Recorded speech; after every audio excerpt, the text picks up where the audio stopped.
NASCAR rolls on into Nashville. Nashville super speedway, but it's not actually a super speedway. It falls into that short, flat, oval concrete like Dover a couple weeks ago.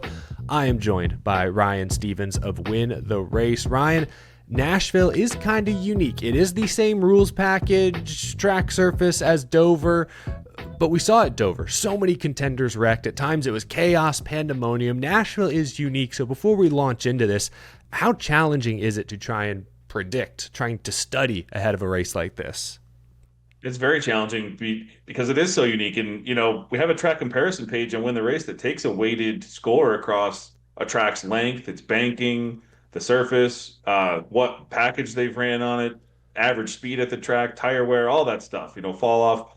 And, when we look at that and then we look at the tire that NASCAR is bringing to this track, it's they haven't ran this tire on a concrete track. So that kind of throws a little mix into it too, where I don't know, like I thought we had some great racing at Dover and maybe a good concrete tire they'd consider bringing at least one side here or something. But, who knows? I don't think we'll know anything really until Saturday. We'll pay attention to practice, see who looks fast, and then go from there. And track position has been important here. So, we'll see how it plays out. We do know who's been fast in the 750 horsepower races this year, and we do know who's been good at Nashville. So I think we'll just combine those things and take what we do have and go from there.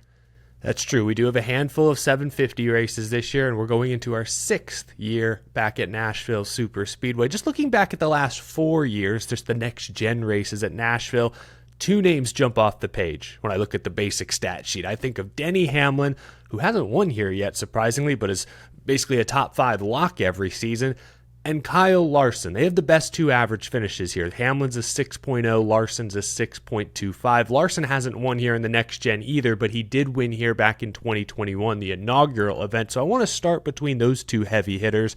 Hamlin, Larson, who would you take in this matchup? I have to go with Denny.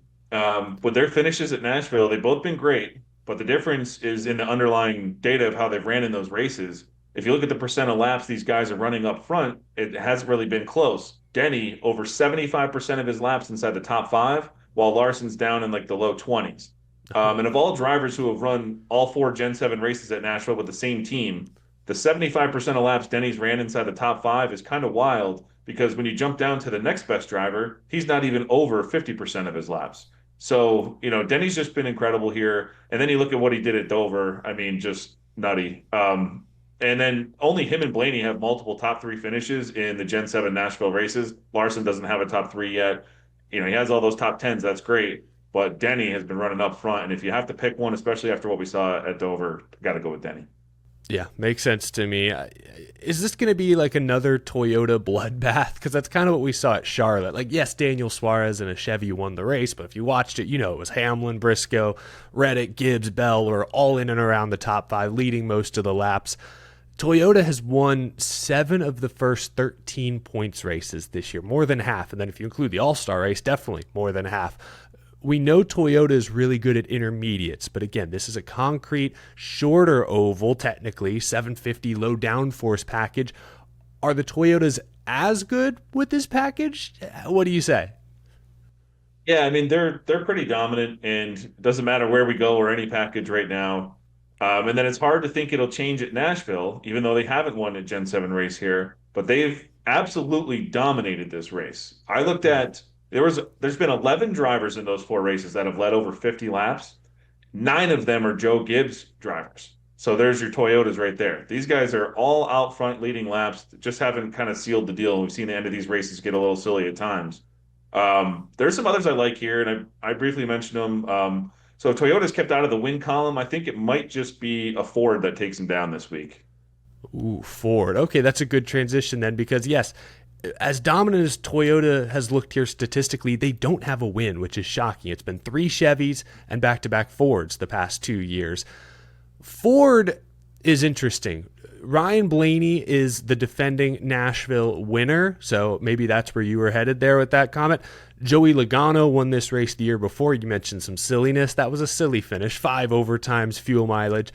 Both of them finished top 10 at Charlotte a week ago, so both Blaney and Logano, maybe a little positive momentum on their side. Could you see Team Penske being a real contender this week? Someone who could actually match the Toyotas and maybe Larson, wheel for wheel?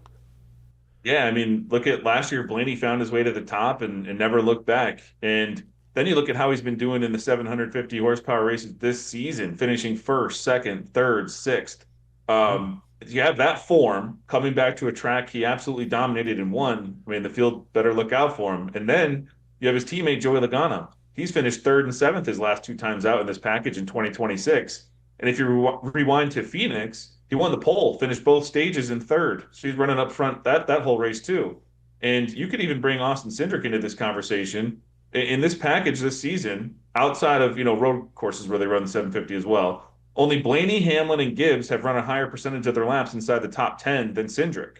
So Penske's just absolutely loving these 750 horsepower races. It seems to play into their aero and driving styles. And Blaney and Logano would be my favorites right now to upset Toyota this week. Ooh, I like it. Okay, I haven't said that in a few weeks. The last few weeks it's been like true intermediates. There was a road course, and that hasn't really been Penske's strong suit, and we've seen that. But I like it. We're back at a Penske playground for the first time in a few races. Another team that's been good at Nashville is Trackhouse. Ross Chastain has won here. And I like recently, the past few weeks, there's been at least one fast Trackhouse car in the field every week. Like at Texas, it looked like Ross Chastain until he had a speeding penalty. At Dover, it was Connor Zilic who finished top 5. Last week, it was Shane Van Gisbergen who ran top 5, top 10 all night for almost all 600 miles. Do you feel good about Trackhouse maybe bringing at least one fast car to Nashville this weekend? I do. I think they're definitely one to watch and, not to sleep on if they show up fast in practice. Like we had Zillage crazy fast in Dover practice. That was real. SVG crazy fast in Charlotte practice. That was real. So that's one I'll be watching closely on Saturday. And then I'm not going to shy away. If they show up with speed, I'm not going to think something was wrong with our practice model or anything like that. Just say, hey, maybe it's real. The problem is, like you said, they don't always bring all three fast cars. It's not like RFK where they're all running at the same position at the end of these races. SVG this year in this package. I think he's finished 11th, 14th, 11th. Then you get to Bristol. They gave him a car that just couldn't even turn. He ends up wrecking out of the race. But I mean, he could not drive that thing at all. And I don't think it's his fault because we see how talented he is. So, yeah, sometimes they get a clunker out there. But if they show up fast, I'm going to be paying close attention heading into Sunday. We'll wrap up with our dark horse picks as per usual. We've already mentioned, I feel like, a few kind of dark horses, but if I'm going to go out on a real limb, I'm going to mention Eric Jones. Jones has had a couple good finishes in a row. He was top 5 in the All-Star race, third at Dover, similar concrete type track. He was 13th at Charlotte last week in the 600. And Eric Jones last season at Nashville finished a really solid 7th. So I like Eric Jones as someone who might sneak back into that top 5 without anyone noticing. Who's your dark horse pick? Do you have anyone who you're eyeing for either a win or a top 5 this weekend, Ryan? Yeah, I guess I'll stick with a couple of guys who are driving the dark horses, and we'll stick with Penske affiliate here. We talked about 750 horsepower races, how great Penske's been doing. So we'll go Wood Brothers and Josh Berry to start. The last two times we saw Berry in this package, he ran over 50% of his laps inside the top 10. He finished both stages inside the top 10, his most recent run in this package. His first run at Nashville with Wood Brothers started 20th, finished stage 2 inside the top 10. That didn't end well, which is a problem with a lot of Berry races, but he has shown speed at times. He does go out early. That's a little alarming in qualifying. So, he might have to fight through the field. But even back in his Xfinity days, he had two top 5s here in 3 runs, and both those he started outside the top 20. So we know he can kind of gain ground here.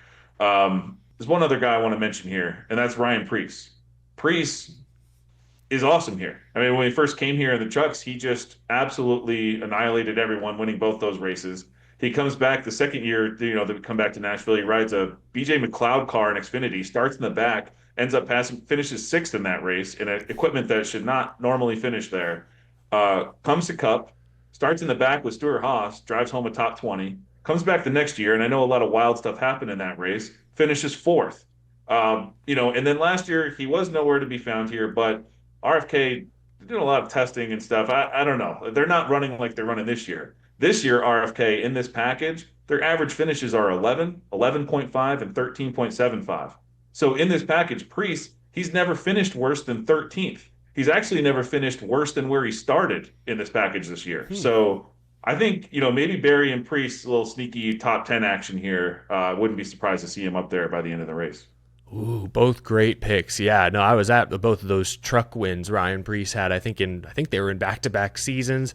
And Josh Berry, he grew up in a nearby Nashville suburb, so kind of a home race for Josh Berry. He needs something good. This would be the best place to make that happen.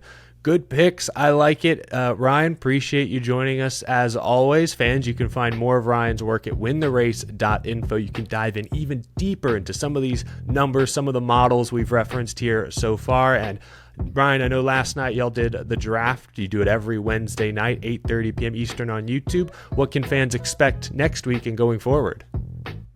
Yeah, I mean, so what do we have next week? Michigan, that'll be a fun one. I actually have a diehard Michigan fan filling in for me because I have my son's concert that night, so that'll be awesome. Brian Twining will be filling in for me that week.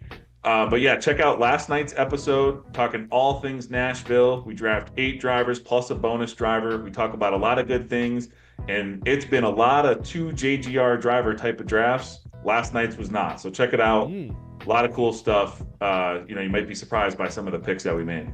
I like it. And yes, the link to the Win the Race YouTube channel is down in the description below. Ryan, thanks for joining me this week. As always, have a great weekend. We'll talk to you again soon, man. Thank you, everyone. Enjoy Nashville.